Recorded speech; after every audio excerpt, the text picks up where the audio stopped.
بسم اللہ الرحمن الرحیم۔ سب سے بڑا فتنہ دجال کا فتنہ ہے۔ جب وہ نمودار ہوگا تو وہ ایک خاص قسم کی سواری پر سوار ہوگا۔ اس کی سواری میں کون سی طاقت تھی اور کیا دجال کی اس سواری کا تعلق آج کے جدید دور سے ہے؟ دجال کو امت مسلمہ کا سب سے بڑا فتنہ قرار دیا گیا ہے۔ حضرت آدم علیہ السلام کی تخلیق سے لے کر قیامت تک کوئی فتنہ دجال کے فتنے سے بڑا نہیں۔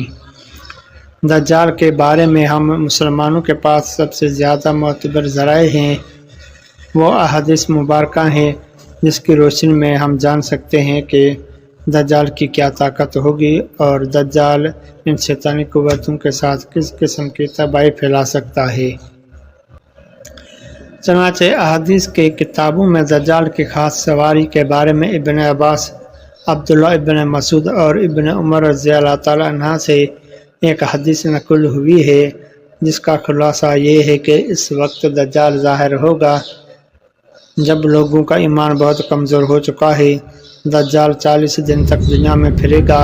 ان 40 دنوں میں ایک دن ایک سال کے برابر اور ایک دن ایک مہینے کے برابر ہوگا، جبکہ ایک دن ایک ہفتے کے برابر اور باقی دن معمول کے مطابق ہوں گے۔ دجال چمکدار گدھے پر سوار ہو کر آئے گا، دونوں کانوں کے درمیان 40 ہاتھ کا فاصلہ ہوگا۔ دجال اس سواری پر سوار ہو کر سمندر میں اس طرح داخل ہوگا جیسے کوئی گھوڑے سوار اپنے گھوڑے کو کسی تنگ ندی میں لے جاتا ہے، اس کے لیے زمین بند کی جائے گی۔ وہ بہت تیز رفتار سے سفر کرے گا۔ وہ اس سے پہلے غروب آفتاب کے مقام پر پہنچ جائے گا۔ سمندر کا پانی اس کے ٹخنوں تک پہنچ جائے گا۔ دجال کے پاس 70,000 کا لشکر ہوگا جس کے اوپر سبز رنگ کی چادر ہوگی۔ وہ ابو مرا کے ٹیلے پر آئے گا۔ وہ سب کو ایسی بلند آواز سے پکارے گا کہ زمین و آسمان کے درمیان کی تمام مخلوقات اس سے سنیں گی۔ پھر دجال ان لوگوں سے کہے گا کہ تم سب میری عبادت کرو، میں تمہارا رب ہوں۔ اس موقع پر رسول اللہ صلی اللہ علیہ وسلم نے فرمایا، تمہیں معلوم ہونا چاہیے کہ تمہارا رب ایک آنکھ والا نہیں ہو سکتا۔ خدا وہ ہے جو دوسروں کو آنکھیں دیتا ہے، وہ خود اندھا کیسے ہو سکتا ہے؟ دجال کی پیشانی پر کافر ضرور لکھا جائے گا جسے صرف مومن ہی پر ہے اور پہچان سکے گا۔ دجال اپنے گدھے پر سوار ہو کر زمین پر چکر لگائے گا۔ اس سرزمین کا کوئی میدان، صحرا اور پہاڑ ایسا نہیں بچے گا جہاں وہ نہ جائے گا، سوائے مکہ اور مدینہ کے۔ ان دونوں جگہوں کی حفاظت فرشتوں کے ذریعے کرے گا۔ جب دجال وہاں داخل ہونا چاہتا ہے تو فرشتے اسے پھیر دیتے ہیں۔ یہ ایک عظیم پیشن گوئی ہے جو دجال کی ایک عجیب قسم کی سواری کی طرف اشارہ کرتا ہے جو آخری وقت میں ظاہر ہوگا اور اس کی وجہ سے سفر آسان اور سہل ہوگا۔ ان احادیث کے بنا پر پھر یہودی خاص طور پر گدھے کی تعظیم کرتے ہیں اور گدھے کو اپنی خفیہ رسومات میں شامل کرنا چاہیے۔ کچھ لوگوں کا دعویٰ ہے کہ عبادت کے دن یہودی خفیہ طور پر گدھا لے کر یروشلم جاتے ہیں جہاں اس گدھے کو مختلف رسم و رواج کے مطابق سجایا جاتا ہے۔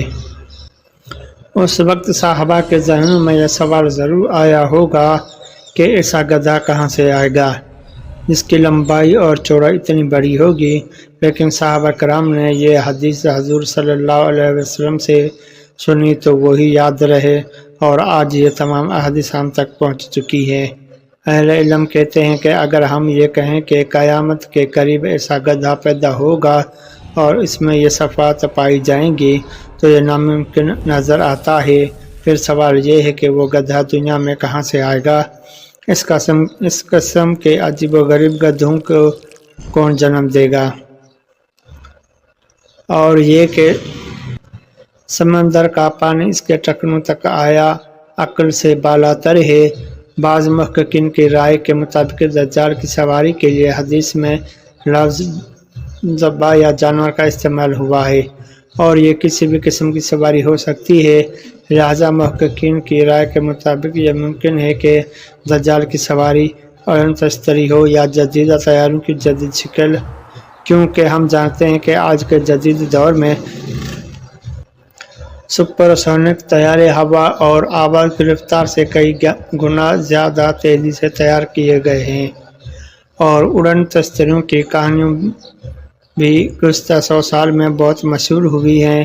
انہیں کہ یو ایف او کہا جاتا ہے، ان میں سے زیادہ تر یو ایف اوز نظار برمودا مثلث کے قریب واقع ہوئے ہیں، جو کہ یو ایف او ممکن ہے کہ دجال کی یہ سواری ایک خاص قسم کی اڑن تستری ہو۔ یہ تمام چیزیں اس نتیجے پر پہنچتی ہیں کہ جدید دور میں یہ یو ایف او اور سپرسونک جہاز انسانوں کے فائدے کے لیے استعمال ہوں گے۔